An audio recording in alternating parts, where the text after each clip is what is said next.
Saudara-saudaraku yang dikasihi oleh Tuhan kita Yesus Kristus, kembali lagi kita mendengarkan sebuah ilustrasi tentang kisah tiga pohon.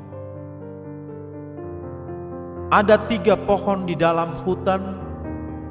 Suatu hari ketiganya saling menceritakan mengenai harapan dan impian mereka.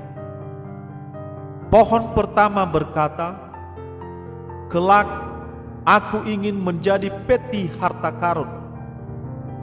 Aku akan diisi dengan emas, perak, dan berbagai batu permata, dan semua orang akan mengagumi keindahannya."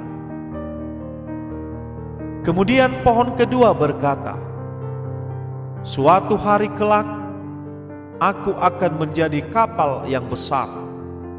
Aku akan mengangkut raja-raja dan berlayar ke ujung dunia.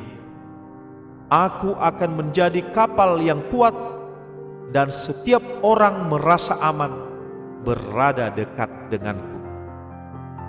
Akhirnya pohon ketiga berkata, "Aku ingin tumbuh menjadi pohon yang tertinggi di hutan di puncak bukit ini. Orang-orang akan memandangku dan berpikir betapa aku begitu dekat untuk menggapai surga dan Tuhan. Aku akan menjadi pohon terbesar sepanjang masa, dan orang akan mengingatku." Setelah beberapa tahun berdoa agar impian terkabul, sekelompok penebang pohon datang dan menebang ketiga pohon itu. Pohon pertama dibawa ke tukang kayu.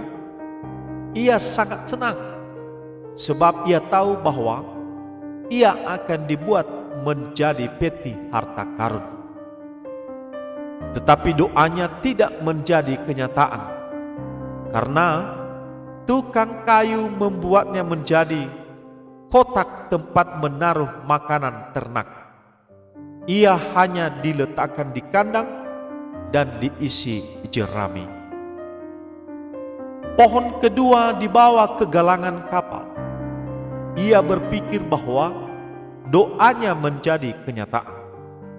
Tetapi ia dipotong-potong dan dibuat menjadi sebuah perahu nelayan kecil.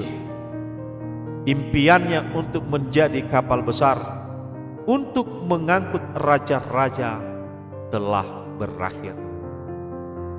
Pohon ketiga dipotong menjadi potongan-potongan kayu besar dan dibiarkan teronggok dengan gelap. Tahun demi tahun berlalu dan ketiga pohon itu telah melupakan impiannya. Kemudian suatu hari sepasang suami istri tiba di kandang.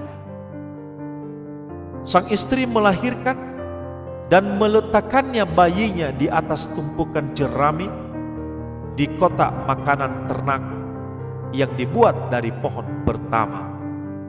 Orang-orang datang menyembah bayi itu. Akhirnya pohon pertama sadar bahwa di dalamnya diletakkan harta terbesar sepanjang masa. Bertahun-tahun kemudian, sekelompok laki-laki naik ke atas perahu nelayan yang dibuat dari pohon kedua. Di tengah danau, badai besar datang dan pohon kedua berpikir bahwa ia tidak cukup kuat untuk melindungi orang-orang di dalamnya.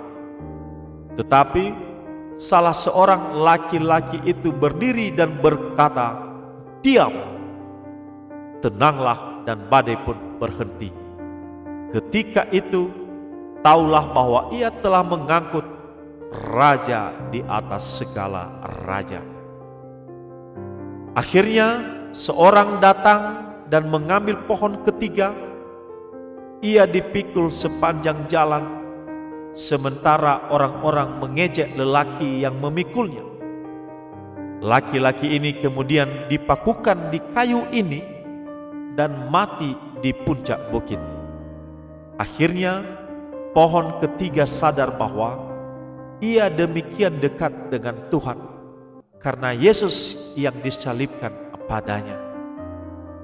Ketika keadaan tidak seperti yang engkau inginkan, ketahuilah Tuhan memiliki rencana untukmu. Ketiga pohon mendapatkan apa yang mereka inginkan, tetapi tidak dengan cara seperti yang mereka bayangkan. Kita tidak selalu tahu apa rencana Tuhan bagi kita. Kita hanya tahu bahwa jalannya bukanlah jalan kita, tetapi jalannya adalah yang terbaik.